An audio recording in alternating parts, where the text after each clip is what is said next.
Movie شروع ہوتی ہے ایک ایسی لڑکی کو دکھاتے ہوئے جس کا نام روز ہے، اور اسے مووی میں بہت اگلی یعنی بدصورت بنا کر دکھایا گیا ہے۔ اس کو گلاسز لگی ہوئی ہیں، اس کے منہ پر کافی نشان ہے اور وہ کچھ زیادہ پیاری نہیں ہے۔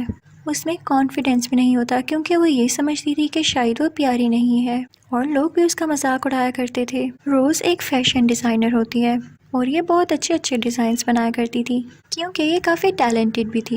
ایک دن روز آفس جا رہی ہوتی ہے کہ راستے میں اسے کوئی پریشانی ہو جاتی ہے اور وہ آفس اس وجہ سے لیٹ پہنچتی ہے، لیکن جیسے ہی وہ آفس پہنچتی ہے اس کا باس اس پہ غصے ہونے لگتا ہے کہ یہ ٹائم ہے تمہارا آنے کا۔ وہ کہتا ہے کہ خود کو دیکھو، تم ڈیزائنز بھی اپنی طرح بناتی ہو، جس کو سن کر وہاں پر سارے کھڑے لوگ ہنسنے لگتے ہیں۔ لیکن ایک ایسی لڑکی ہوتی ہے جو کہ خاموش رہتی ہے۔ وہ ایک ماڈل تھی اور روز کی بیسٹ فرینڈ تھی۔ وہ روز سے بہت پیار کرتی تھی۔ اب لنچ ٹائم ہوتا ہے، روز بیٹھ کر اپنا لنچ کر رہی ہوتی ہے کہ تبھی اس کے پاس ایک لڑکا آتا ہے جس کا نام بریڈ ہوتا ہے۔ وہ اسے کہتا ہے کہ کیا تم میرے ساتھ پارٹی میں چلو گی، جس کو سن کر روز کافی کنفیوز ہو جاتی ہے، لیکن اس کی بیسٹ فرینڈ کہتی ہے کہ یہ اچھا موقع ہے، تم اچھے سے کپڑے پہننا اور ضرور جاؤ اس کے ساتھ۔ اب ہم دیکھتے ہیں کہ روز تیار ہوتی ہے اور بریڈ کے ساتھ اس پارٹی میں جاتی ہے۔ وہ لوگ بہت باتیں کرتے ہیں، انجوائے کرتے ہیں۔ پھر جب روز واش روم میں جاتی ہے تو اسے دو لڑکیاں باتیں کرتی ہوئی سنائی دیتی ہیں جو کہ روز کے اگینسٹ باتیں کر رہی تھیں، اس کی برائیاں کر رہی تھیں، اور یہ بھی کہہ رہی تھیں کہ بریڈ تو روز کو یہاں پر لے کر نہ آتا، وہ اسے اس لیے یہاں پر لے کر آیا کیونکہ روز کی بیسٹ فرینڈ نے اسے ایسا کرنے کو کہا۔ روز کو یہ سن کر کافی دکھ ہوتا ہے اور وہ اپنی بیسٹ فرینڈ کے پاس جاتی ہے اور اسے پوچھتی ہے کہ کیا یہ بات سچ ہے کہ تم نے بریڈ کو میرے ساتھ آنے کے لیے کہا؟ تو اس کی دوست کہتی ہے کہ ہاں یہ سچ ہے، لیکن میں نے اسی لیے کہا کہ تم اپنی زندگی انجوائے کر سکو، تم کہیں بھی تو نہیں جاتی ہو، تم میری بات کا غلط مطلب نہ لینا۔ لیکن روز یہ سن کر کافی دکھی ہو چکی تھی، اس لیے وہ وہاں سے باہر نکل آتی ہے اور اپنے اسکوٹر پر وہاں سے جانے لگتی ہے۔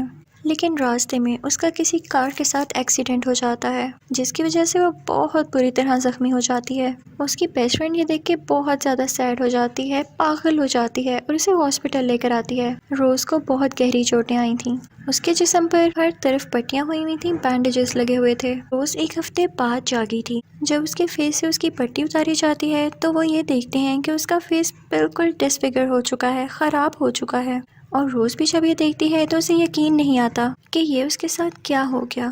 روز کی بیسٹ فرینڈ اسے اپنے گھر لے آتی ہے اور کہتی ہے کہ ظاہر ہے تم اتنے دن بیمار رہی، بے ہوش رہی، تو ہمارے باس نے تمہاری جگہ کسی اور کو رکھ لیا ہے، اور ویسے بھی تم ریسٹ کرو اور تم یہاں پر میرے ساتھ رہو گی۔ پھر ہم دیکھتے ہیں کہ روز ایک روم میں ہوتی ہے، وہ اکیلی ہوتی ہے اور شیشے میں اپنا فیس دیکھ کے رونے لگتی ہے۔ وہ سوچتی ہے کہ میں کوئی نہ کوئی ایسا طریقہ ضرور نکالوں گی جس سے میرا فیس ٹھیک ہو سکے اور میں پہلے کی طرح بن سکوں۔ اسے اب اپنے پرانے فیس کی قدر ہونے لگتی ہے جسے سب برا برا کہتے تھے۔ وہ نیٹ پر سرچ کرنے لگتی ہے، اسے ایک کلینک کے بارے میں پتہ چلتا ہے جو کہ سب زخموں کو ٹھیک کر سکتے تھے۔ وہ اس بارے میں اپنی دوست کو بتاتی ہے تو اس کی دوست کہتی ہے کہ دیر کیسی، ہمیں فوراً وہاں پر جانا چاہیے۔ پھر ہم دیکھتے ہیں کہ روز اور اس کی دوست اس کلینک پر آ جاتے ہیں۔ روز بہت ہیزیٹیٹ کر رہی ہوتی ہے، چیک نہیں کروا رہی ہوتی کہ تبھی اس کی دوست کہتی ہے کہ دیکھو ڈرنے والی کیا بات ہے، اگر تم ابھی اپنا ٹریٹمنٹ کروا لو گی تو تمہیں کبھی بھی یہ فیل نہیں ہوگا کہ تمہارے منہ پر کوئی نشان تھا، اور تم دیکھنا کتنا پیارا فیل کرو گی۔ تو روز اپنی دوست کے سمجھانے پر مان جاتی ہے۔ اب ہمیں اگلا دن دکھایا جاتا ہے جب روز کا آپریشن تھا۔ ہم دیکھتے ہیں کہ آپریشن تھیٹر میں سب ڈاکٹرز نے ریڈ کلر کا ڈریس پہنا ہوتا ہے، اور جو ڈاکٹر اس کی سرجری کرنے والا تھا اس نے بھی ریڈ کلر کا ڈریس پہنا ہوا تھا اور اپنا فیس کور کیا ہوا تھا۔ وہ اس کے فیس پر لگانے کے لیے ایک جیلی ٹائپ میٹیریل لاتا ہے۔ وہ جیلی جیسی چیز موو بھی کر رہی ہوتی ہے، ایسے لگ رہا تھا جیسے اس میں جان ہو۔ سرجری کے بعد روز اپنے گھر آ جاتی ہے اور جب رات کو اس کی آنکھ کھلتی ہے تو وہ اپنی پٹیاں اتارنے لگتی ہے۔ اس کا فیس اب بالکل ٹھیک ہو چکا تھا اور روز یہ دیکھ کر خوش ہو جاتی ہے، اسے یقین نہیں آتا، وہ اپنے فیس پر ہاتھ لگانے لگتی ہے اور اب وہ پہلے سے بھی زیادہ پیاری ہو گئی تھی۔ لیکن اب اس کی باڈی میں کچھ چینجز آنے لگے تھے، اسے اب بھوک زیادہ لگ رہی تھی۔ پھر روز اپنے روم سے باہر آ کر نیچے جاتی ہے جہاں پر سوئمنگ پول میں ایک آدمی کو وہ کاٹ لیتی ہے۔ اگلے دن روز اسی ڈاکٹر کے پاس جاتی ہے جس نے اس کی سرجری کی تھی۔ وہ ڈاکٹر سے کہتی ہے کہ مجھے سمجھ نہیں آ رہا کہ رات میں نے ایک آدمی کو کیوں کاٹ لیا۔ تو ڈاکٹر کہتا ہے کہ پریشانی والی بات ہی نہیں ہے، تمہیں ہیلوسینیشنز ہو رہی ہیں، ویژنز آ رہے ہیں، تم خود سے ہی چیزیں دیکھ رہی ہو، بس تم اپنی میڈیسنز پوری لو اور دیکھنا تم جلدی ہیل ہو جاؤ گی، ٹھیک ہو جاؤ گی۔ لیکن روز کو نہیں یہ لگتا کہ یہ اس کے ویژنز تھے۔ خیر وہ اس بات کو اگنور کر دیتی ہے اور ڈاکٹر سے کہتی ہے کہ مجھے بھوک بھی بہت زیادہ لگ رہی ہے، تو ڈاکٹر اسے کہتا ہے کہ میں نے جو آپ کو ریڈ بوٹل میں چیز دی ہے وہ پی لیا کریں، اس سے آپ کی بھوک کو فرق پڑے گا، یہ آفٹر سرجری سائیڈ ایفیکٹس ہوتے ہیں۔ ڈاکٹر اسے یہ بھی کہتا ہے کہ پریشان نہ ہوا کریں آپ، یہ نارمل ہے۔ تو روز بھی سمجھ جاتی ہے کہ ٹھیک ہے مجھے نہیں ہونا چاہیے پریشان، کیونکہ وہ اب اپنی بیوٹی کو لے کے کافی زیادہ خوش تھی۔ وہ گھر آ کے اپنی دوست کو بھی بتاتی ہے اور اپنا چہرہ دکھاتی ہے، جسے دیکھ کر اس کی دوست کو بھی یقین نہیں آتا کہ روز اتنی پیاری ہو سکتی ہے۔ اب اس میں کانفیڈنس بھی آنے لگا تھا، کیونکہ کوئی اس کا مذاق جو نہیں اڑا سکتا تھا۔ وہ دوبارہ سے اپنا آفس جوائن کر لیتی ہے اور اپنے ڈیزائنز بنانے لگتی ہے، اور اب کی بار اس کا باس بھی نہیں اسے ڈانٹتا تھا، کیونکہ جب روز اپنی دوست کے ساتھ کلب میں گئی تھی تو وہاں پر اس کے باس نے اسے دیکھ لیا تھا، اور وہیں پر اس نے آفر کی تھی کہ تم چاہو تو جاب دوبارہ سے جوائن کر سکتی ہو، صرف اس لیے کہ وہ پہلے سے زیادہ خوبصورت دکھتی تھی، اب اس کی پرسنالٹی زیادہ گرومنگ تھی۔ اسے کلب میں لڑکا اچھا لگتا ہے، لیکن وہ اسے بھی مار ڈالتی ہے۔ اگلی صبح جب اس کی آنکھ کھلتی ہے تو وہ اپنے روم میں ہوتی ہے، اس کے ہاتھوں پر کوئی خون نہیں ہوتا، نہ ہی کوئی ڈیڈ باڈی ہوتی ہے آس پاس، اور نہ ہی وہ کلب میں ہوتی ہے۔ تو اسے لگتا ہے کہ ڈاکٹر نے صحیح کہا تھا، یہ میرے ہیلوسینیشنز، میرے ویژنز ہی ہیں۔ وہ اپنی میڈیسن لینے لگتی ہے۔ پھر اگلے دن ہم اسی آدمی کو دیکھتے ہیں جس کو کلب میں روز نے کاٹا تھا۔ وہ مرا نہیں تھا، بلکہ ایسے لگ رہا تھا کہ جیسے وہ انفیکٹڈ ہو گیا ہو، اس کی کسی سے لڑائی ہو جاتی ہے اور وہ اتنا زیادہ غصے میں آ جاتا ہے کہ اس کا منہ ہی کاٹ ڈالتا ہے، اس کے منہ پر خون لگ جاتا ہے۔ اب ہم دیکھتے ہیں کہ روز بیٹھ کر اپنا کام کر رہی ہوتی ہے کہ اسی دوران اسے بہت زیادہ بھوک لگنے لگتی ہے۔ روز اٹھتی ہے وہی اپنی میڈیسنز کھانے کے لیے، لیکن اسے میڈیسن کھا کے بھی کوئی فرق نہیں پڑتا، کیونکہ اب اس کی بھوک کافی بڑھ گئی تھی۔ وہ فریج کھولتی ہے تو اسے کچا میٹ دکھائی دیتا ہے، وہ اسے پکڑ کر ٹیسٹ کرتی ہے، اور پھر اس کو کھا جانے کے بعد بھی اس کی بھوک ہی نہیں مٹتی۔ روز کو کچھ سمجھ نہیں آتا کہ وہ اب کیا کرے۔ وہ اپنے گھر سے باہر نکلتی ہے تو اسے ایک آدمی نظر آتا ہے جو کہ گاڑی میں بیٹھا ہوتا ہے۔ روز اس کا پیچھا کرنے لگتی ہے اور پھر اس کی گاڑی میں بیٹھ جاتی ہے۔ وہ دونوں باتیں کرنا شروع کرتے ہیں، لیکن روز کا اس کے پیچھے سے کوئی اور ہی مقصد تھا۔ اس سے اپنی بھوک نہیں کنٹرول ہو رہی تھی اور وہ اس آدمی کے گلے پر بھی کاٹ دیتی ہے۔ لیکن یہ سین بھی گزر جاتا ہے، اور پھر ہم دیکھتے ہیں کہ اگلی صبح اس کی آنکھ دوبارہ سے اپنے بیڈ پر کھلتی ہے، بالکل ٹھیک حالت میں، اور نہ ہی اس کے منہ پر یا پورے جسم پر کوئی خون کا ایک قطرہ بھی ہوتا ہے۔ اسے یہ سب کچھ کافی عجیب لگ رہا ہوتا ہے، اسے یقین نہیں آ رہا ہوتا کہ یہ ویژنز اتنے اسٹرانگ، اتنے ریئل کیسے ہو سکتے ہیں۔ وہ سوچتی ہے کہ میں ڈاکٹر کے پاس جا کے دوبارہ سے پوچھوں گی۔ دوسری طرف ہاسپٹل میں ہم دیکھتے ہیں کہ جس آدمی نے دوسرے آدمی کو کاٹا تھا وہ بھی کافی آفینسو ہو گیا تھا۔ وہ وہاں پر موجود ایک نرس پر اٹیک کرنے لگتا ہے اور اس کی انگلیاں کھا جاتا ہے، یعنی ان کی ساری عادتیں زومبیز جیسی ہو رہی تھیں، اور یہ کوئی وائرس ہی تھا جو کہ کاٹنے سے پھیل رہا تھا۔ اب روز اپنے ڈاکٹر کے پاس جاتی ہے اور اس سے کہتی ہے کہ مجھے بہت اسٹرانگ ہیلوسینیشنز ہو رہے ہیں، تو اس کا ڈاکٹر کہتا ہے چاہے کتنے بھی اسٹرانگ ہو، میں نے آپ کو بتایا نا کہ یہ سائیڈ ایفیکٹ ہے۔ روز وہاں سے واپس آ جاتی ہے اور پھر نیکسٹ ڈے اپنے باس کو اپنے بنائے ہوئے ڈیزائنز دکھاتی ہے، تو اس کا باس کہتا ہے کہ ویری گڈ، تم نے تو کمال کر دیا، اور اس نے واقعی میں بہت اچھے ڈیزائنز بنائے تھے۔ دوسری طرف ہم ہاسپٹل کا سین دیکھتے ہیں جہاں پر یہ بیماری بہت تیزی سے پھیل رہی ہوتی ہے۔ ڈاکٹرز کو بھی پیشنٹس کی حالت دیکھ کر کچھ سمجھ نہیں آ رہا تھا کہ یہ وائرس ہے یا کیا چیز ہے یہ جو ان سب کو اتنا زیادہ اگریسو بنا رہی ہے، اور ان پیشنٹس کو کچا گوشت کھانے کی کریونگ ہوتی تھی۔ پھر ہم دیکھتے ہیں کہ بریٹ روز کے پاس آتا ہے، وہ اس سے کہتا ہے کہ مجھے معاف کر دو، میں نے تمہارا دل توڑا۔ وہ دونوں مل کر ایک ہوٹل میں جاتے ہیں۔ جب روز بریٹ کے ساتھ مل کر باتیں کر رہی ہوتی ہے تو اسے بہت عجیب فیلنگ آتی ہے، جیسے اس کا پھر سے اسے بائٹ کرنے کا دل چاہ رہا ہو۔ اسے سمجھ نہیں آتی تو وہ واش روم جا کر اپنا منہ کھول کر چیک کرتی ہے۔ جو وہ دیکھتی ہے دیکھ کے حیران رہ جاتی ہے کہ اس کے منہ میں اور زیادہ دانت اگ رہے تھے اور اس کے منہ میں بلڈ بھی لگا ہوا تھا۔ وہ بہت پریشان ہو جاتی ہے اور وہاں سے نکل جاتی ہے کہ تبھی وہاں پر وہ آدمی آ جاتا ہے جسے روز نے بائٹ کیا تھا گاڑی میں، وہ روز پر ہی اٹیک کر دیتا ہے۔ دوسری طرف ہم دیکھتے ہیں کہ ہاسپٹل کی سچویشن کافی خراب ہوتی ہے، پیشنٹس بڑھتے جا رہے تھے اور ڈاکٹرز کو ان کی سچویشن کے بارے میں کچھ بھی سمجھ نہیں آ رہا تھا، لیکن ریسرچ کرنے پر انہیں پتہ چلتا ہے کہ یہ وائرس ایک دوسرے کو کاٹنے سے پھیلتا ہے، اور لوگ اس میں اتنے زیادہ انفیکٹڈ ہو جاتے ہیں کہ انہیں ہوش نہیں رہتی کہ وہ کس کو کاٹ رہے ہیں، ان سے اپنی بھوک ہی کنٹرول نہیں ہوتی، اور اسی طرح روز کو بھی جب بھوک لگتی ہے تو وہ زمین پر گر جاتی ہے، اور یہ ہوتے ہوئے ایک آدمی دیکھ لیتا ہے تو وہ روز کی ہیلپ کرنے جاتا ہے، لیکن روز کی باڈی سے ایک ٹینٹیکل نکلتا ہے جو کہ اسے مار ڈالتا ہے۔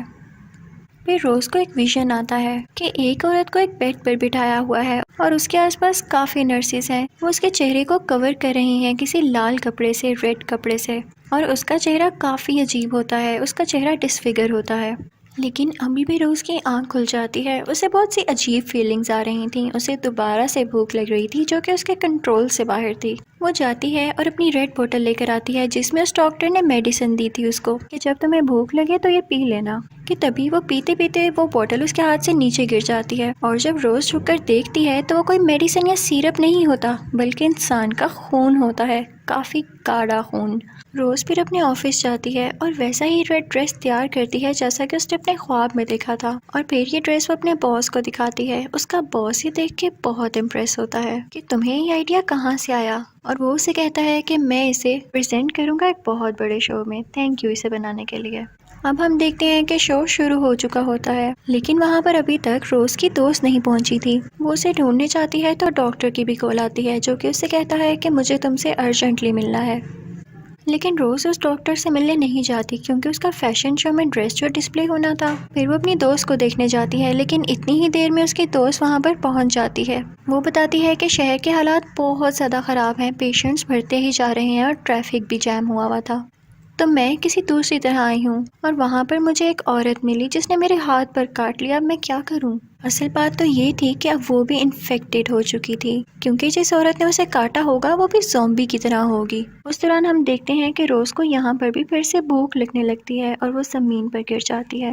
دو لوگ اس کے پاس سے گزرتے ہیں تو اس کی مدد کرنے کے لیے آگے بڑھتے ہیں لیکن روز کو پتہ نہیں کیوں غصہ آ جاتا ہے اور وہ اپنے ٹینٹیکلز باہر نکال لیتی ہے اور وہ اس ٹینٹیکل سے ان دونوں لوگوں کو مار دیتی ہے. یہ سب بریڈ دیکھ لیتا ہے اور اسے وہاں سے اٹھا کر لے جاتا ہے. وہ اسے کہتا ہے کہ تم اپنے ڈاکٹر کے پاس چلی جاؤ لیکن وہ منع کر دیتی ہے کیونکہ فیشن شو اب شروع ہونے والا تھا. اب ہم دیکھتے ہیں کہ سب کے ڈریسز ڈسپلے کیے جاتے ہیں اور جب باری آتی ہے اس ڈریس کی جس کو روز نے بنایا تھا تو اسے اس کی جو بیسٹ فرینڈ ہوتی ہے وہ پہن کر ریمپ پر آتی ہے. اس کا بنایا گیا ڈریس بہت یونیک لگ رہا تھا لیکن چلتے چلتے اس کی دوست بہت زیادہ اگریسو ہو جاتی ہے اور ایک عورت کو کاٹ دیتی ہے جس کی وجہ سے اس کے منہ پر کافی زیادہ خون لگ جاتا ہے اور پھر وہ تیزی سے بڑھتی ہے اپنی باس کی طرف اور اسے بھی کاٹ لیتی ہے. اور اس کے بعد روز کی دوست وہاں پر گر جاتی ہے اور پھر تبھی وہاں پر وہ آدمی آتا ہے جسے روز نے اپنے ٹینٹیکل سے نیچے مارا تھا. اب وہ بھی خون کا پیاسا تھا. اسے بھی اب گوشت کی نیڈ تھی.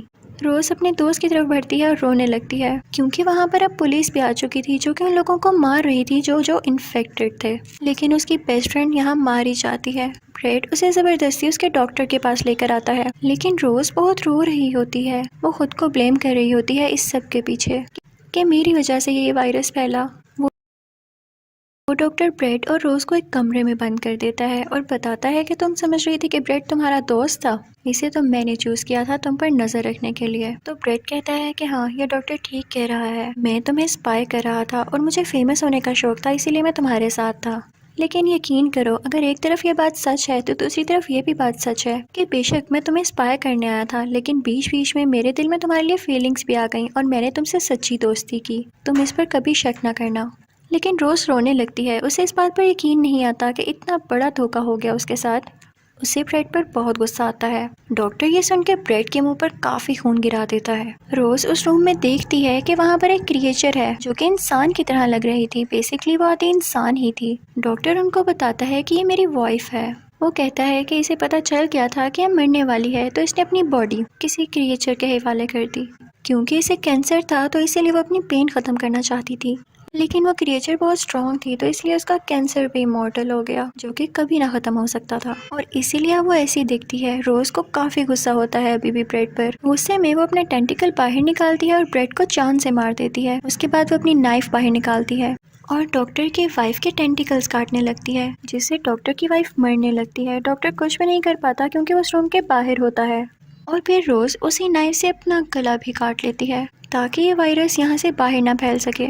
پھر ہم دیکھتے ہیں کہ اگلے دن ڈاکٹر کچھ بنا رہا ہوتا ہے. وہ خون کو شیک کر رہا ہوتا ہے ایک جوسر میں اور ساتھ ہی اس کے پاس کچھ ٹینٹیکلز پڑے ہوتے ہیں اور یہ دونوں چیزیں وہ روز کو لا کر دیتا ہے. ہم دیکھتے ہیں کہ روز مری نہیں تھی بلکہ زندہ تھی کیونکہ اب اس میں بھی کینسر سیلز آ چکے تھے جو کہ امورٹل تھے اور اب وہ چاہ کے بھی نہیں مر سکتی تھی. کافی سیڈ اینڈنگ تھی جو کہ روز کے لیے ایک ٹارچر بن گئی تھی اور وہ ڈاکٹر بھی روز کو ٹارچر کر کے کافی خوش تھا اور ایسے لگتا تھا جیسے وہ خود ہی ایک سائیکولوجیکل پیشنٹ ہے. اسی کے ساتھ یہ مووی اینڈ ہو جاتی ہے.